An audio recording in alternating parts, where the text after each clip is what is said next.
দাড়ির বিষয় নিয়ে দীর্ঘ আলোচনা হয়েছে, প্রায় 4টি জমা আলোচনা হয়েছে দাড়ির বিষয়। এটা নিয়ে বেশি কথা বলবো না। আমরা আজ থেকে কয়েক বছর আগে একটা মহামারী আমাদের দেশে ছড়িয়ে পড়েছিল, তা হচ্ছে করোনা ভাইরাস। ওই সময় ডাক্তারের কাছে যখন যাওয়া হইত তখন বলা হতো মাস্ক ছাড়া কোনো প্রকার সেবা দেওয়া হবে, মাস্ক নেই সেবা করো, তোমরা মাস্ক পরে গেছে ডাক্তারের কাছে দেখা করতে সেবা নিতে পারবে। এমনকি গাড়ি টুকরা ব্যক্তিরা যখন সারাতে বেড়ায় তারা মাস্ক পরে সারাতে বেড়ায় করোনার, যদি করোনা ধরে তাহলে মাস্ক ছাড়া যদি ওই সময় সেবা যদি না পাওয়া যায়, করোনার জন্য আমরা মাস্ক ব্যবহার করি করোনার ভয়, এবং কিছু সেবা নেওয়ার জন্য মাস্ক যদি ব্যবহার করি, এবং মাস্ক ছাড়া যদি সেবা যদি না পাওয়া যায়, আল্লাহ রাসূল সাল্লাল্লাহু আলাইহি ওয়াসাল্লাম যদি কাল কিয়ামতের দিন যদি বলে তোমার দাড়ি নাই আমার সেবা, তোমার দাড়ি নাই আমার সেবা না, এটা আমরা বলতে পারবেন না? কখনো ভেবে দেখিনি কেমন ইহুদি খ্রিস্টানদের বৈশিষ্ট্যের সাথে আমাদের বৈশিষ্ট্য, ইহুদি খ্রিস্টানদের বিবাসের সাথে আমাদের কেরসমিন। সুতরাং আমরা যেই বস্তুটা নিয়ে আমাদের দিন উঠবো আমল করার দিন হতে রাসূলের আদর্শ দিন, সেটা হচ্ছে দাড়ি। সালাতের সওয়াব হয়েছে, সিয়ামের সওয়াব হয়েছে, এগুলো দেখা যায়, দেখা যাবে ওজন করা। কিন্তু যে বিষয়টা রাসূলুল্লাহ সাল্লাল্লাহু আলাইহি ওয়াসাল্লাম এর সাথে আপনার আমার মিলবে সেটা হচ্ছে কি দাড়ি। আল্লাহ রাসূল যদি বলেন নো দাড়ি নো সেবা, দাড়ি নাই সেবা, দাড়ি নাই সুপারিশ নাই, দুনিয়ার সামান্য করোনার ভয়ে, পুলিশের ভয়ে যদি আমরা যদি মাস্ক ব্যবহার করতে পারি, তাহলে কাল কিয়ামতের দিন জাহান্নামের শাস্তি এটা কম না বেশি, অনেক অনেক অনেক গুণ বেশি। ওটার দায়িত্ব দাড়ি রাখতেছে। আমাদের দাড়িতে কোনো ফলন নেই, কোনো ফলন নেই। ফলন কোথায় আছে জানেন?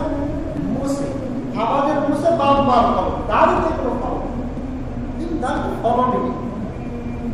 এক টিচার এক ছাত্রকে বলতেছে যে মরুভূমি ডাকে, ছাত্র বলতেছে যেখানে কোনো আবার গাছ গাছালি কিছু জন্ম না সেটা তাকে মরুভূমি বলা হয়।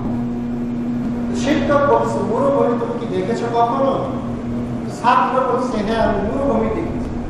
বাংলাদেশের মরুভূমি আছে এরকম না? স্যার চিন্তা করছে বাপরে এই ছেলে 10 বছরের বাচ্চা 15 বছরের বাচ্চা তিনি মরুভূমি দেখেছে, তো কোথায় মরুভূমি দেখেছো? এ বলছে আমি মরুভূমি দেখেছি আমার বাবার মাথায়। কিভাবে? আমি হওয়ার পর থেকে দেখতেছি আমার বাবার মাথায় চুল গজায়নি, মানে যে তা চুল গজায়, যার কারণে আমি দেখেছি আমার বাবার মাথা হচ্ছে মরুভূমি, তার কারণে চুল গজা দেখে এটা একটা মরুভূমি ধরা যেতে পারে।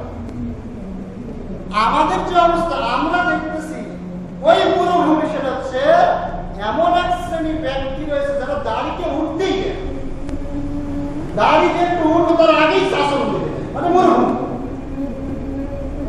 দাড়িকে কোনো মধ্যে উঠতে দেবে না, বিবাহ করতে তবে দাড়ি শেষে দিতে হবে, একটা ছবি তুলতে যাবে সেটা দাড়ি শেষে ছবি তুলতে হবে, একটা পাসপোর্ট সাইজের ছবি তুলবে বলছে হুজুর আমি দাড়ি শেষে আসি, দাড়িতে ছবি ভাবায়, ঠিক আছে? দাড়িকে উঠতেই দেয় না, যারা দাড়ি শেষে দেখবেন দাড়ি গজাতেই দেয় না, মানে মুখটাই হচ্ছে মরুভূমি, মুখটা মরুভূমি। অথচ আরেক শ্রেণীর ব্যক্তি রয়েছে, রাসূলুল্লাহ সাল্লাল্লাহু আলাইহি ওয়াসাল্লাম তিনি বহু হাদিসে বলতেছেন তোমরা দাড়িটাকে ছেড়ে দাও, মুছটাকে খাটো করো, ছেড়ে ফেলো। তাহলে আমরা একেবারে উল্টা, এটা একেবারে উল্টা, দাড়ি ছেড়ে দিতে হবে, মুছটা কি করতে হবে? কেটে ফেলে দিতে হবে, ছোট করতে হবে, খাটো করতে হবে। অথচ কিছু রাজনৈতিক নেতা আছে যাদের কোনো দাড়ি দেখা যায় না, মুছে বাম্পার করো, এমন মুছ ভাস করে আস্তান টাইপের যারা তারা মুছে ফেলে। এক শ্রেণীর বাবা আছে তারা দাড়ি মুছবা কখনোই দাড়ি এবং এক শ্রেণীর আবার ইসলামিক লেবাসদার ইসলামিক দল যারা বলছে দাড়ি ছাড়া দলিল আছে, দাড়ি ছাড়া দলিল আছে, 4-5 জন দাড়ি বিষয়ে আলোচনা হচ্ছে, বিস্তারিত আলোচনা হচ্ছে, এমন তো মনে নেই। দাড়ি ছাটার হাদিস আছে, দাড়ি ছাড়া কি আছে? হাদিস আছে। আব্দুল্লাহ ইবনে উমর রাদিয়াল্লাহু আনহু এর আমল হচ্ছে এক মুষ্টি রেখে বাদ বাকি দাড়ি ছেঁটে ফেলা। এটা হচ্ছে কার আমল? আব্দুল্লাহ ইবনে উমর, উমরের ছেলে আব্দুল্লাহ। উমরের ছেলে আব্দুল্লাহর আমল হচ্ছে এক মুষ্টি রেখে বাকিগুলো কি করে ফেলে দেওয়া? ছেঁটে ফেলা। আর রাসূল মুহাম্মদ সাল্লাল্লাহু আলাইহি ওয়াসাল্লামের আমল হচ্ছে দাড়ি ছেড়ে দাও, জীবনে কোনোদিন দাড়ি ছেড়ে না। এখন আমরা কি রাসূলকে মানবো না আব্দুল্লাহকে মানবো? কথা বোঝার চেষ্টা করবেন, একটু বোঝার চেষ্টা করুন। হাদিস দুটাই বোঝার চেষ্টা করুন, ঠিক মনে করে আটটা। আমরা একেবারে উল্টা, যেটা আমাদের পক্ষে সেই হাদিস মানে, যেটা আমাদের বিরোধী দেয় সেটা আমরা মানি। তাহলে দাড়ি ছাটার হাদিস কার? আব্দুল্লাহ ইবনে উমর। দাড়ি ছেড়ে দেওয়া কখনো ছাটাও যাবে না, কাটাও যাবে না, এটা কার আমল? মুহাম্মদ সাল্লাল্লাহু আলাইহি ওয়াসাল্লাম, আবু বকর রাদিয়াল্লাহু আনহু, ওমর রাদিয়াল্লাহু আনহু, উসমান রাদিয়াল্লাহু আনহু, আলী রাদিয়াল্লাহু আনহু, সমস্ত সাহাবায়ে কেরামদের আমল এটাই ছিল। দাড়ি কাটাও যাবে না, ছাটাও যাবে না, একেবারে ছেড়ে দিতে হবে। রাসূলের আদেশ, দাড়ি ছেড়ে দাও, দাড়ি লম্বা করো, অসংখ্য হাদিস। আমরা একেবারে উল্টা, হাদিস থাকলে তার উপর আমল করতে হবে, নয় আমল কিন্তু তার সাথে আমল করতে হবে।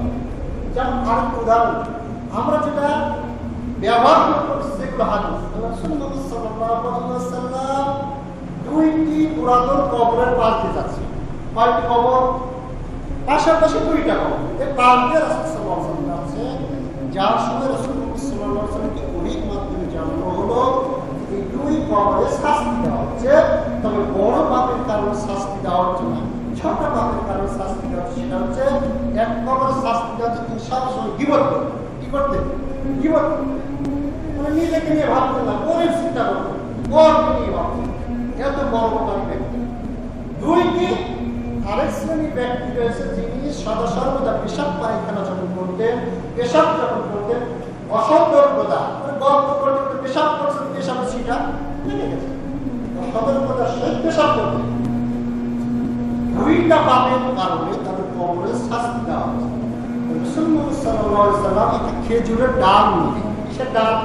খেজুর, এবং সেটাকে ফাটিয়ে দুই টুকরা করে, এক টুকরা এই কবরে দিলেন, আরেক টুকরা এই কবরে দিলেন। কতবার রাসূলুল্লাহ সাল্লাল্লাহু আলাইহি ওয়াসাল্লাম বলেছেন, সম্ভবত আমি আশা রাখি এই কাঁচা ডাল শুকানো পর্যন্ত আল্লাহ রাব্বুল আলামিন তার কবরের শাস্তি মাফ করবেন। আমরাও কিন্তু দেখেন হাদিস রয়েছে, কবরের ডাল ডাল কি রয়েছে? হাদিস রয়েছে। এর উপরে আমরা আমল করতে পারবো? আমরা আমল করি, আমরা কবরের উপরে ডাল ফুটি, এটাই হচ্ছে কবরের ডাল ফুটার হাদিস। খেজুরের ডাল ফুটা এটাই হাদিস। রাসূল মুহাম্মদ সাল্লাল্লাহু আলাইহি ওয়াসাল্লাম দুই কবরে দিয়েছেন, পুরাতন কবরে। আমরা পুরাতন কবরে দিই না নতুন কবরে? পুরাতন কবরে। দুই নম্বর বিষয়, রাসূল মুহাম্মদ সাল্লাল্লাহু আলাইহি ওয়াসাল্লামকে জানানো হয়েছে তাদের কবরে কি হচ্ছে? শাস্তি হচ্ছে। এই শাস্তি মাপের জন্য রাসূল মুহাম্মদ সাল্লাল্লাহু আলাইহি ওয়াসাল্লাম কবরে ডাল ফুটছেন। তাহলে আমি সন্তান, আমি কি জেনে গেছি যে আমার বাপ জাহান্নামী? যারা ডাল ফুটতেছেন বুঝতে হবে জেনে গেছে, মনে করে তার বাপ জাহান্নামী, শাস্তি দেওয়া হচ্ছে। আপনি যদি এটা যদি বিশ্বাস করেন যে আমার বাপ জাহান্নামী, আমার বাপের কবরে শাস্তি দেওয়া হচ্ছে, তাহলে ডাল ফুটে কোনো সমস্যা। এটা কি রাসূল ব্যতীত পৃথিবীর আর কোনো মানুষ জানতে পারবে? ওই কি রয়েছে?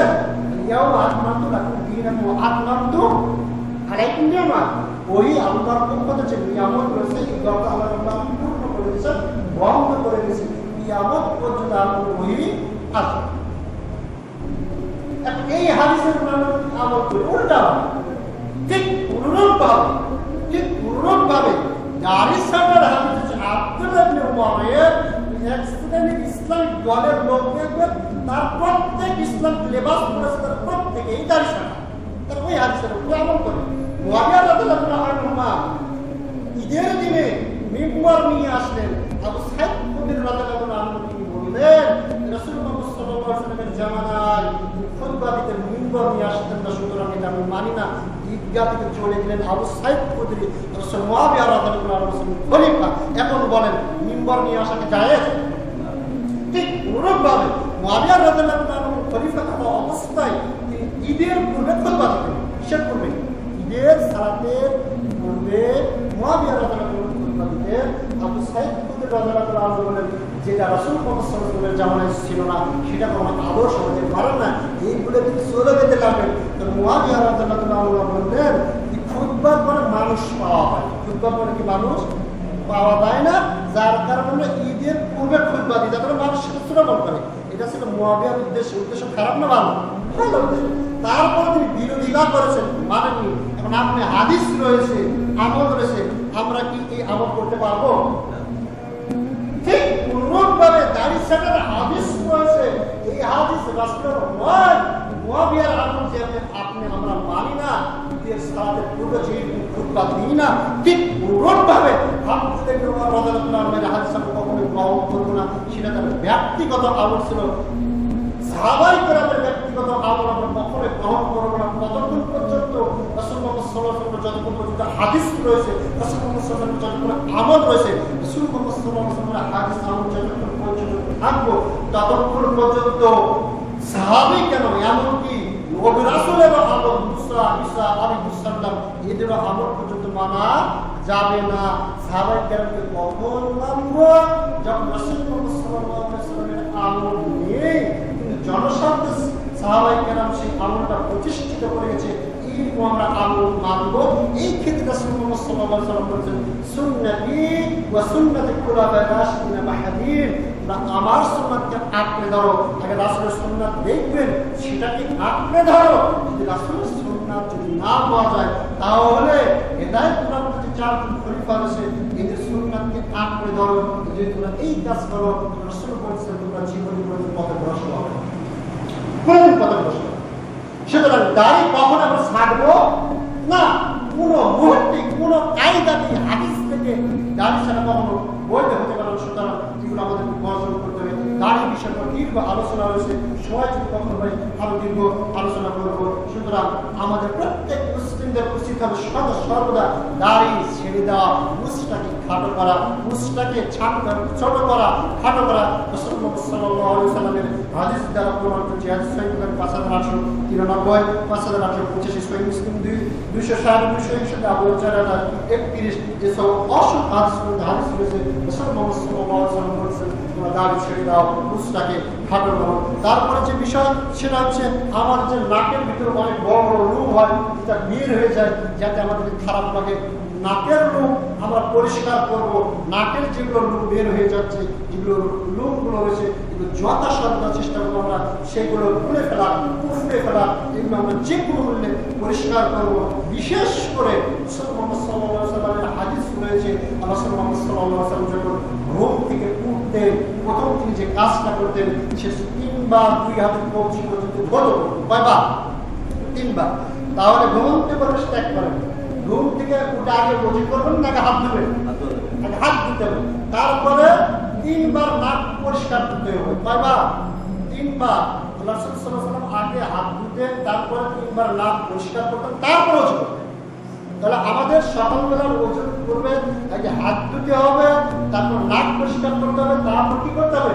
ওযু করতে হবে। যে হাদিসটা হচ্ছে সহিহ বুখারী 3295, সহিহ মুসলিম 238 সহ অসংখ্য গ্রন্থে হাদিসটা রয়েছে। আবু হুরায়রা রাদিয়াল্লাহু আনহু তিনি বলেন রাসূল সাল্লাল্লাহু আলাইহি ওয়াসাল্লাম বলেছেন মানুষের জন্মগত স্বভাব হচ্ছে 5টি, মানুষের ফিতরাত জন্মগত ফিতরাত হচ্ছে 5টি। এক, সেটা হচ্ছে খাতনা। কি করবে? খাতনা করবে। 2, খুর ব্যবহারের মাধ্যমে নাভির নিচের লোম পরিষ্কার করবে, যে কোনো ভাবে নাভির নিচের লোম পরিষ্কার করবে। 3, বগলের পশম উপরে ফেলতে হবে, বগলের যে পশমগুলো রয়েছে সেগুলো উপরে ফেলতে। 4, নখ কাটতে হবে। 5, মুখটাকে খাটো করতে হবে, মুখটাকে ছেড়ে ফেলে দিতে হবে। হাদিসটা সহিহ বুখারী 5890, 5891, 2697। ইসলামিক ফাউন্ডেশন থেকে সহিহ বুখারী 5357। এছাড়া অসংখ্য হাদিস গ্রন্থে হাদিসটা রয়েছে। সুতরাং আল্লাহ রাব্বুল আলামিন এই হাদিসের উপর আমল করার তৌফিক দান করুন। সবাই বলছে আল্লাহুম্মা আমিন। সদা সর্বদা আমরা যে কাজটা করব সেটা হচ্ছে মিসওয়াক করা। সদা সর্বদা মিসওয়াক করা উচিত। তো বিশেষ করে সালাতের পূর্বে, 5 ওয়াক্ত সালাতের পূর্বে মিসওয়াক করা অধিক উত্তম। রাসূল সাল্লাল্লাহু আলাইহি ওয়াসাল্লাম বলেছেন আমি যদি আমার উম্মতের জন্য কষ্টকর যদি মনে না করতাম, তাহলে মিসওয়াক করা আমি অবধারিত করে দিতাম। সালাতের পূর্বে মিসওয়াক করা আমি ফরজ করে দিতাম, অবধারিত করে দিতাম। দিতাম যদি এটা যদি আমার উম্মতের জন্য কষ্ট যদি হয়। তো মিসওয়াকের গুরুত্ব অসংখ্য রয়েছে। শুধু তাই নয়, রাসূল মুহাম্মদ সাল্লাল্লাহু আলাইহি ওয়াসাল্লাম বলেছেন, কোন বান্দা যখন মিসওয়াক করে সালাতে দাঁড়ায়, কোন বান্দা যখন মিসওয়াক করে সালাতে দাঁড়ায়, স্বয়ং ফেরেশতা ওই বান্দার মুখের সাথে মুখ লাগিয়ে দিয়ে তার সাথে দাঁড়ায়।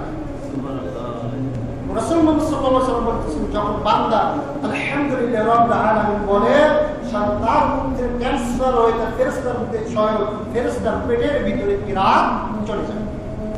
তো একটু চিন্তা ভাবনা করে দেখো, মুখটাকে পরিষ্কার করে রাখা রাসূল মুহাম্মদ সাল্লাল্লাহু আলাইহি ওয়াসাল্লাম কত গুরুত্ব রাখতেন। অথচ আমরা বিড়ি খেয়ে এসে সালাতে দাঁড়াই, জর্দা খেয়ে এসে সালাতে দাঁড়াই।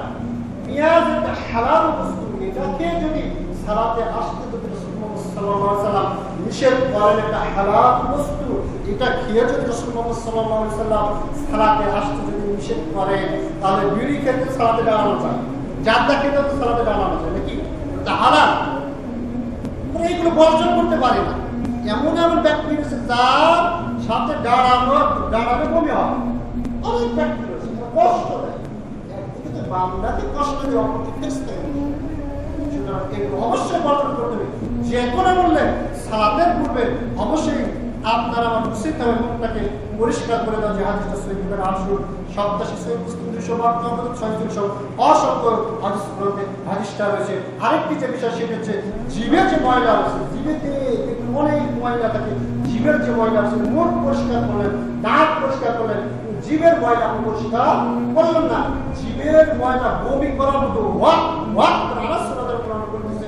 রাসূল মুহাম্মদ সাল্লাল্লাহু আলাইহি ওয়াসাল্লাম ওয়াক ওয়াক করে বমি করার মতো করে এইভাবে আপনার ডলে হাতে ডলে জিভের ময়লাগুলো বের করে দিতেন। মিসওয়াক দিয়ে জিভটাকে ডলে মুছে ডলে একেবারে তার ময়লাগুলো পরিষ্কার করতেন। সুতরাং আমরা বমি করার মতো হাত দিয়ে হোক, মিসওয়াক দিয়ে হোক, অবশ্যই অবশ্যই আমরা জিভের যত ময়লা রয়েছে এগুলো দূর করবো। আহমদ 4 রকমের 417, সহিহ মুসলিম 254, আবু দাউদ 49 নম্বর হাদিস প্রয়োজনে। তাহলে আমাদের সমস্ত মুখমণ্ডলের আলোচনা শেষ। এখন যে বিশেষ হচ্ছে লুম, মুখে যে লুম রয়েছে, অতিরিক্ত যদি লুম যদি হয়, সেটা যদি আপনার সমস্যা যদি মনে হয়, তাহলে মুখের লুম আপনি হাতে পড়েন, তাতে কোনো পাপ কাজ হবে না। অতিরিক্ত লুম এটা যদি সমস্যা কোনো কারণ যদি মনে হয়, সমস্যা না, কারণ কোনো দরকার নাই। আরেকটি যে কুফরি মতবাদ যেটা আমাদের ভিতরে চালু রয়েছে, সেটা হচ্ছে মুখে যদি লুম যদি না থাকে, যাকে আমাকে সিয়ারি বলেন, সিয়ারিটা কি বলে? সিয়ারি বলে। মুখে যদি লুম যদি না থাকে, আমরা অনেক করে হচ্ছে শিবা। কি শিবা? হুসাইন রাদিয়াল্লাহু আনহুকে যখন হত্যা করবেন, তখন নাকি হুসাইন রাদিয়াল্লাহু আনহু জামা খুললেন, শিবা জামা খুলে দেখতেছেন তার মুখে লুম নেই। তখন বলছেন, হ্যাঁ আমার নানা বলে গেছেন আমাকে যে হত্যা করে তার মুখে লুম নেই, সুতরাং হচ্ছে শিবা। তাই আমাদের ভিতরে বলা হয় তার মুখে লুম নেই হচ্ছে কাফের, হচ্ছে শিবা। নাউজুবিল্লাহ। হাতটা আমাদেরকে বর্জন করতে হবে। এটা মুখে যদি লুম যদি না থাকে, এটা কে দিয়েছে বলেন? আল্লাহ সুবহানাহু ওয়া তাআলা। আল্লাহ মালিক, এটা আমার কিছু করার নাই। আমার আল্লাহ দেখবেন অন্তরের বিষয়, আমার আল্লাহ দেখবেন ঈমান, আমার আল্লাহ দেখবেন কি আমল। আমার চেহারা আল্লাহ দেখবেন। অসংখ্য আয়াত আছে, না আল্লাহ চেহারা দেখেন, না আল্লাহ ধন সম্পদ দেখেন। আল্লাহ রাব্বুল আলামিন যেই বস্তুটা দেখেন সেটা হচ্ছে তার প্রাণ চেহারা। সুতরাং অঙ্গ প্রত্যঙ্গ এটার কারণ এটা হয়, ওটার কারণ এটা হয়, এরকম বর্জন করতে হবে। অধিকাংশ শিক্ষের অন্তর্ভুক্ত। মুখ থেকে তারপর যেটা হচ্ছে বগল, যে আদেশটা বললাম বগলের মুখে ফেলতে হবে। যে কোনো পদ্ধতিতে আপনি উঠানোর চেষ্টা করুন। বগল শেষ, তারপর যে আরেকটি যে বিষয় আমরা পাচ্ছি সেটা হচ্ছে হাত। অনেকে আমরা হাতে ঘড়ি ইচ্ছা মতো আপনি ব্যবহার করতে পারেন, সময় দেখার জন্য আপনি ঘড়ি ব্যবহার করতে পারেন, কিন্তু উল্লেখ্য যে আপনি হাতে আংটি ব্যবহার করতে পারেন, হাতে আপনি ব্যাস ব্যবহার করতে পারেন। এগুলো বিশেষ জন্য আপনি সৌন্দর্যের জন্য হবে। উল্লেখ্য যে যৌতুকের যে আংটি নিয়েছেন সোনার, এটা আপনাকে টয়লেটে ফেলে দিতে হবে, নয়তো সেটা ভেঙে আমার স্ত্রীর কানের দুল বানাতে হবে, ইত্যাদি গলার হার বানাতে হবে। আপনি যৌতুক নিয়েছেন কি আপনি পেলেন না, এমনিতে তো যৌতুক হারাম হারাম, অপরদিকে যৌতুক হিসাবে নিয়েছেন গলা আসছেন, সোনা আসছেন, হাতের আংটি সোনার আংটি, এটা আপনি নিয়েছেন। অবশ্যই অবশ্যই পুরুষদের জন্য কিয়ামত পর্যন্ত, পুরুষদের জন্য কিয়ামত পর্যন্ত, পুরুষদের জন্য কিয়ামত পর্যন্ত সোনা ব্যবহার করা হারাম। ব্যবহার পুরুষরা সোনার আংটি ব্যবহার করতে পারবে না, পুরুষরা গলার চেন সোনার আংটি ব্যবহার করতে পারবে না, হাতের ব্যাস ব্যবহার করতে পারবে, কোনো কিছু যা সোনা করতে যাবো না।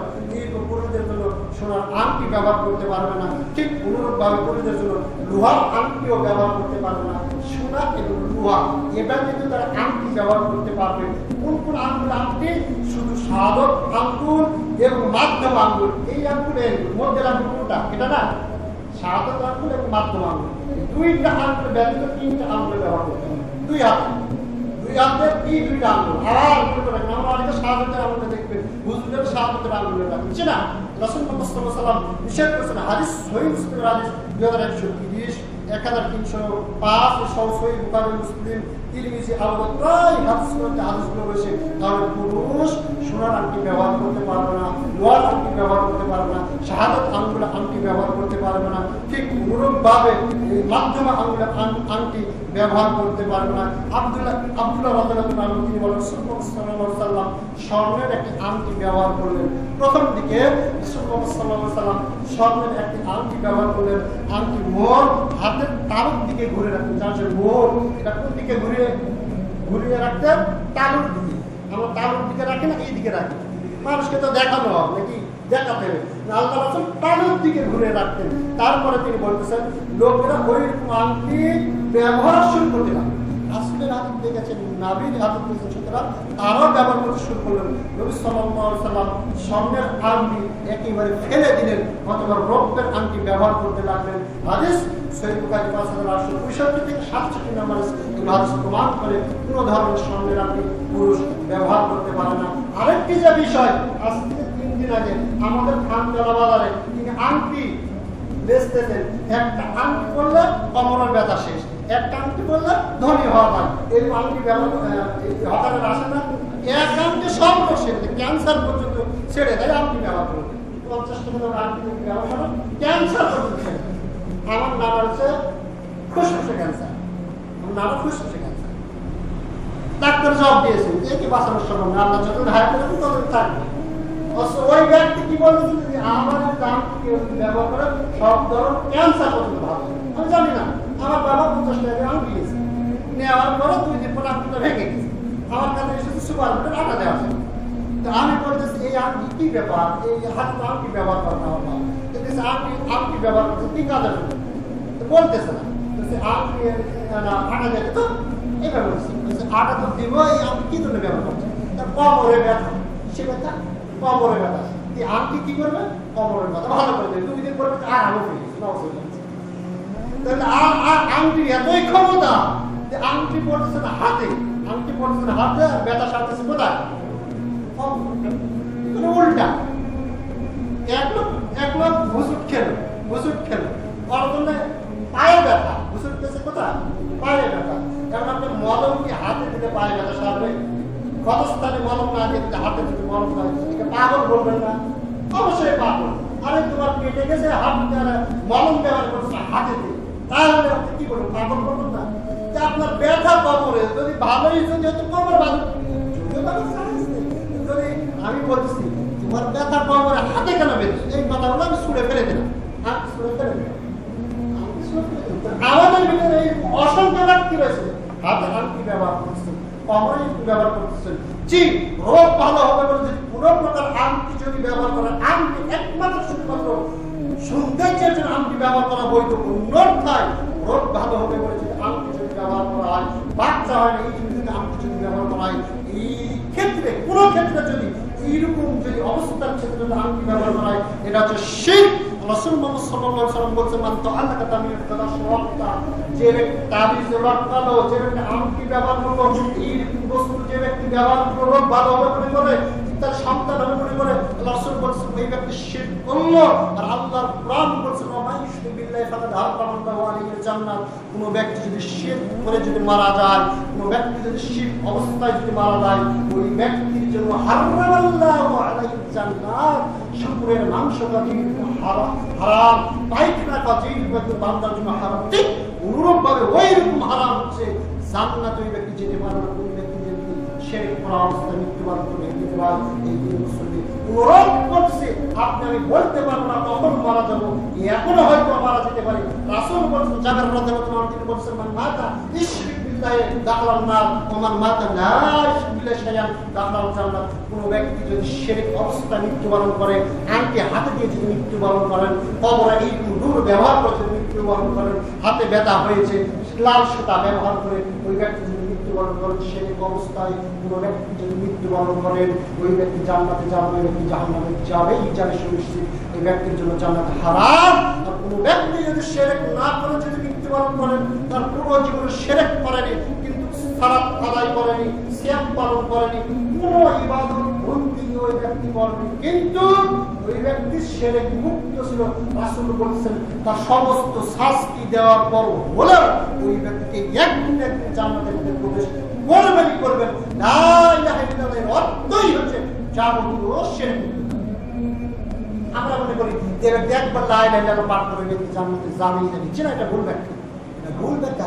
লা ইলাহা ইল্লাল্লাহ পাঠ করবে, মন্ত্রের মতো পাঠ করবে না, অর্থে আমল করবে না, তাহলে হবে? হবে? ওরকম অটল থেকে সুন্নাস্তিকা এক হাদিস আছে, অন্য হাদিস আছে যে ওটা সত্যতা সে স্বীকার করবে, সত্য মানুষ কথা।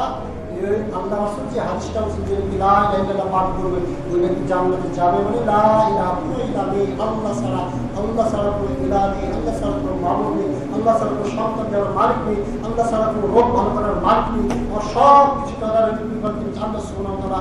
এটা যদি অর্পণ রেখে যদি কোনো ইবাদত না করে যদি মারা যায়, তার পাপের শাস্তি থেকে শাস্তি দেওয়ার পরে জাহান্নামে নিক্ষেপ করার পরও লা ইলাহা ইল্লাল্লাহটা ঠিক থাকার কারণে, শিরক মুক্ত থাকার কারণে ওই ব্যক্তি শেষ আদালত না জান্নাতে দিবেন। আর লা ইলাহা ইল্লাল্লাহ যদি পাপ করতেই আছে কিন্তু শিরক ছাড়তেছে না, তাবিজ নিয়ে যদি মারা যায়, কেন আল্লাহর স্বয়ং কুরআন বলছে, মায়েদা 52 নম্বর আল্লাহর কুরআন বলছে ওই ব্যক্তির জন্য জান্নাতি হারাম। তো লা ইলাহা ইল্লাল্লাহ পাঠ করে জান্নাতে যেতে পারবে? একজন হিন্দু যদি লা ইলাহা ইল্লাল্লাহ পাঠ করে জান্নাতে যাবে? এই সমস্ত আলেমদের বক্তব্য দেয় একজন হিন্দু যদি লা ইলাহা ইল্লাল্লাহ পাঠ করে, খ্রিস্টান যদি লা ইলাহা ইল্লাল্লাহ পাঠ করে, তবে কি জান্নাতে যাবে? ভুল তত্ত্ব। না, এটা আমাদেরকে বর্জন করবেন। সুতরাং আংটি আপনি সৌন্দর্যের জন্য ব্যবহার করতে পারবেন, রোগ ভালো করার বিষয়ে আপনি আংটি ব্যবহার করতে পারবেন না। এই কথা বলতে গেলে আমার অনেক ঘটনা মনে পড়ে।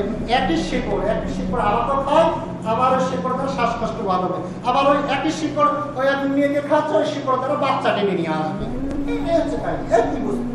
এটা কি সম্ভব? মনে করেন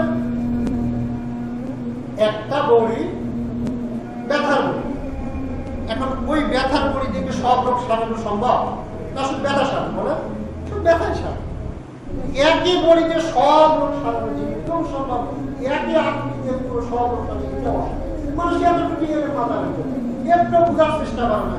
এক বড়িতে সব রোগ সারে না, এক আঙ্কিতে কেউ সব রোগ সারে একটু ভাবার চেষ্টা করে অন্যভাবে এগুলো নিচে। সুতরাং এগুলো বর্জন করার তৌফিক দান করুন সকলে।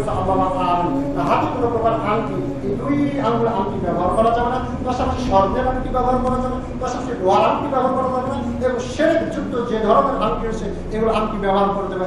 আরেকটি যে বিষয়, সেটা হচ্ছে পুরুষরা যখন বিবাহ করতে যায় তখন বিবাহের পূর্বে ভাবির কাছ থেকে বলেন, বান্ধবীর কাছ থেকে বলেন হাতে মেহেদি লাগে না, তাই না? পুরুষরা হাতে মেহেদি দেয়, বিশেষ করে ঈদের সময় বাচ্চাদের পুরুষদের হাতে মেহেদি দেওয়া হয়, বিয়ের পূর্বে মেহেদি দেওয়া হয়, ঈদের পূর্বে মেহেদি দেওয়া হয়, বিভিন্ন অনুষ্ঠানের পূর্বে পুরুষদের হাতে মেহেদি দেওয়া হয়। সর্ব অবস্থায় পুরুষদের হাতে মেহেদি দেওয়া এটা হারাম, বড় কবিরা গুনাহ। অবশ্যই এটা আপনাকে আমাকে বর্জন করতে হবে। একদিন একটা হিজড়াকে নবী সাল্লাল্লাহু আলাইহি ওয়াসাল্লামের নিকট আনা হলো, তার হাত পা মেহেদি দ্বারা রাঙানো ছিল। তাকে হিজড়াকে তার নিকট আনা হলো, তার হাত পা কি ছিল? মেহেদি দ্বারা রাঙানো ছিল। রাসূলুল্লাহ সাল্লাল্লাহু আলাইহি ওয়াসাল্লাম বললেন, এর এই অবস্থা কেন? হিজড়ার এই অবস্থা কেন?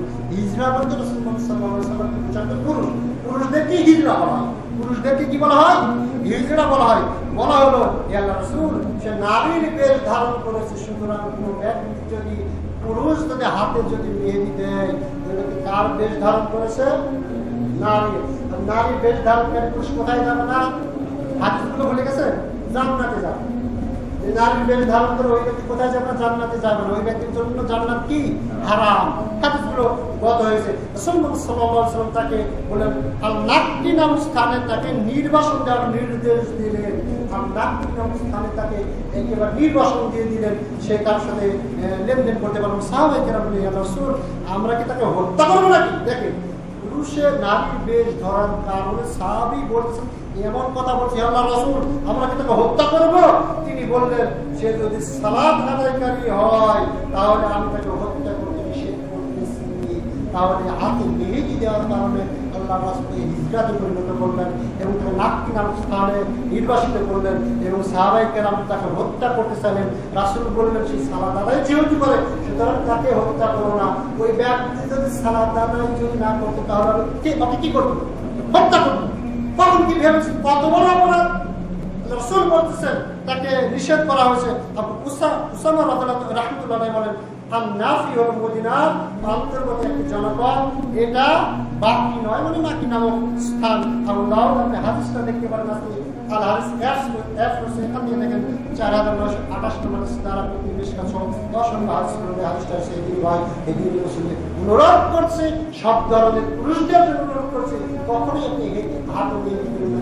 আপনার সৌন্দর্যে এমন বস্তু ব্যবহার করবেন না যেটার দ্বারা আপনাকে হত্যার উপযুক্ত হয়ে যাবেন, যেটার দ্বারা আপনি জাহান্নামের উপযুক্ত হবেন। সেটা হোক না বিয়ের অনুষ্ঠান, হোক না ঈদের অনুষ্ঠান, হোক যেটাই হোক না কেন, পুরুষদের জন্য সর্বদা এইরকম হাতে পায়ে মেহেদি বর্জন করতে হবে। আর নারীরা হাতে পায়ে সর্বদা মেহেদি লাগাতে পারে, ইসলামী শরিয়াতে নির্দেশ রয়েছে। সুতরাং সময় শেষ। আল্লাহ রাব্বুল আলামিন আমাদেরকে এই সমস্ত বস্তুর প্রতি, এই সমস্ত আদর্শের প্রতি আমল করার তৌফিক দান করুন। সকলে আল্লাহ আমিন। যেগুলো বিষয় রাসূলুল্লাহ সাল্লাল্লাহু আলাইহি ওয়াসাল্লাম অপছন্দ করেন, নিষেধ করছেন, এগুলো বিষয় বর্জন করার, নিষিদ্ধ বস্তুতে বিরত থাকার আল্লাহ রাব্বুল আলামিন আমাদেরকে তৌফিক দান করুন। সকলে আল্লাহ আমিন। তাহলে একটু চিন্তা ভাবনা করে দেখুন, মাথা পর্যন্ত এক জমা চলে গেছে, মুখমণ্ডল থেকে এক জমা চলে গেছে, হাতের তালু পর্যন্ত আরেক জমা চলে গেছে। এত হাদিস আপনার জন্য আমি নোট করে এসেছি।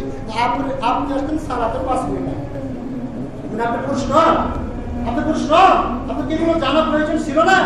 হুজুর তো পুরুষের মাথা থেকে পা পর্যন্ত আলোচনা করতেছেন, সুতরাং আমাকে জানতে হবে আর মাথা থেকে পা পর্যন্ত ইসলাম কাবুল। প্রত্যেক পুরুষদের জন্য জানা ওয়াজিব, ফরজ। তার আমল সম্পর্কে সে জানবে, যেটা সম্পর্কে জেনে সে আখিরাত মুক্তি হবে, জান্নাতে মুক্তি পাবে। সেটা মনেই করুন, টাকা দিয়ে এগুলো আপনি এগুলো খুঁজে পাবেন।